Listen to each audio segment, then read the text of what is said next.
Okay, so I often get asked, where do you find somewhere to live if you want to go off grid in the UK? Like, how do you find somewhere to park up? And I'm afraid that the answer to that, from my personal experience, is with great difficulty and a lot of random chance. So the first things you're going to have to consider is, are you wanting to do it on your own, or are you wanting to join a community? A lot of times this might come down to finance for people as well, because if you are wanting to go and buy a piece of land and get the residential planning permission for it, it's going to be very, very, very expensive. Whereas if you go and join an existing community that already has everything set up, has the infrastructure, has the people, then you don't need to put that much in. There are a lot of housing cooperatives that are out there that are fully mutual, which means that nobody is like having to pay a huge buy-in, and you just pay rent like you would normally. And especially through like the radical root system, it's quite often a lot cheaper than normal civilization rent. And then there are ones that you can go and you have to kind of put an investment sum in or something. I think I had a friend who joined one a couple of years ago. The buy-in for that was like £5,000 or something, which, when you're looking at it, considering what you're getting out of it, you're getting a home, you're getting a community. I think that that's the sort of thing. But when I was starting out, it was kind of the fully mutual housing co-ops were the only ones on my tick list, because I just didn't have the capitalism to look around the ones that I needed to kind of put an upfront buy-in for. And I will say as well, all of the ones really that I've kind of had friends that have joined and have come across that do have the buy-in, they do seem to be quite lenient on it. So again, check out the Diggers and Dreamers page if you're interested in cooperative living for housing co-ops. If you're wanting to kind of go to more of the alternative community side of it, then I'd get onto Telegram, and look at the off-grid groups on that, and then other social media platforms like the evil Facebook, or Faceache as my friend calls it. So there are a lot of people on those groups, and to be honest, for me, the park-ups that I have found over the years have kind of mainly come through those sort of groups, rather than like looking through the websites like Diggers and Dreamers. On the groups, you'll quite often get people that are asking, and then people that are in communities that are like, oh, you look sound, checked out your stuff, and like, yeah, come visitors. So it's kind of nice. I mean, the off-grid world can be a little bit closed off, and I guess it is a little bit of like having friends that are involved with it and making introductions that way, because everyone off grid is pretty terrible at keeping in touch, to be honest. So it's definitely on Facebook and Telegram and platforms like that. That is a good way to get to meet people when you're not kind of meeting them in reality.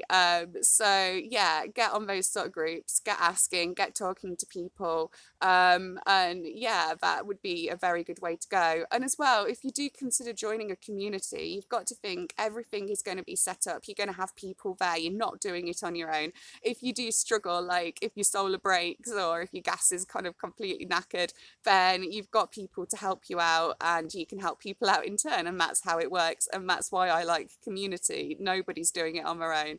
If you're doing off-gridding on your own, it is lonely and it can get a little bit miserable. So yeah, for me, community is definitely the way forward. But then again, you do get the downside of that. I haven't had the best experience of housing cooperative living. So it just depends what you're looking for, really. The other option is, if you have the capitalism for it, to go and buy your own land.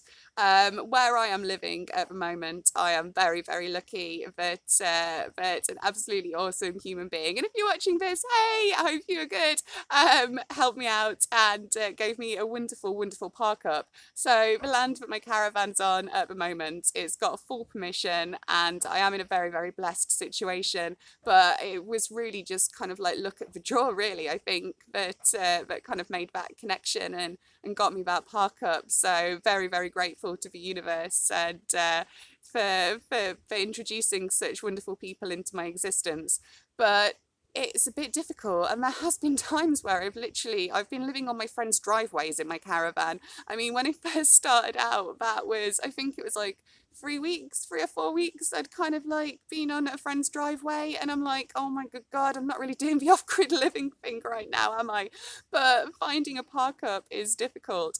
And if you're in a caravan, then there is a lot of prejudice against caravans, which I find really, really sad, because I absolutely love my caravan. It is absolutely beautiful. It's a symbol of my freedom. And I've got a lot of friends that are van based. But I have recently been introduced to the tiny house movement and the porta boats. So I'm thinking at some point I might potentially be building myself something like that, just to have a little bit more insulation and floor space. So again, even once you've got a park up to get to, then you've got to decide what you're going to be living in on it. If you've got the capitalism in the bank and can afford to buy land, then I would definitely be advising looking for land with residential permission. I think the best thing that you could do if you were going to buy some land to live off grid, quite honestly, would be to buy something that's got a fallen down building. If the building isn't fit for habitation, then you're able to live on the land within the curtilage of the house, but you will be using the caravan or whatever vehicle or whatever dwelling that you've kind of set up to live in while you're doing the house up. And normally the curtilage rules prevent you from having washing and cooking facilities if you're doing it by the book. So if you've got a house that has residential permission on it, that is a perfectly like sound legal dwelling, but is in a state of disrepair that it cannot be used while you're doing it up, then you can use the facilities that are in like caravans or porta boats outside. So that is one thing to consider. And also, that would be an absolutely fantastic project if you had a house to build from scratch off grid and do it and kind of make it your own. That would be fantastic. If that project took you 20 years and you had to live in a caravan in the meantime, which is what you initially wanted to do, then that's even better. So yeah, that would be something. In Wales, there is the One Planet development, but I think I've done a video on that and I'll put a link to it and say that is just my understanding and my views on the One Planet development. There's a lot of information out there on it, but it's not a way to bypass the planning for getting an off-grid establishment as many people think that it is. There is kind of this, it seems to be a little bit of a view that people think that, oh yeah, the OPD, that means you can go and live off-grid in Wales. And it really, really doesn't. It means you can go and start a business off-grid in Wales, and you have to jump through lots and lots of hoops, and you might still get denied the planning. It is basically just a different type of planning permission that you have to go for. So if you're wanting to live and not have a battle on your hands to do that, then I would definitely, if you were looking at getting land to go off grid, get something that already has the residential permission on it. But then that is going to take the price up a hell of a lot. Although, interestingly, if you have a bit of land that's on a hill, so you don't mind living on a slope, then apparently that is a lot cheaper, if that helps anyone out there. But yeah, as I have never really had the capitalism to play with to buy my own piece of land, that isn't something that I can really talk about. But that is one of the things to look for, obviously, if you're looking to go off grid. One thing that I would say, if you're buying a piece of land, it can be quite expensive. And I've got, had a few groups of friends that have kind of clubbed together and bought land together in the past.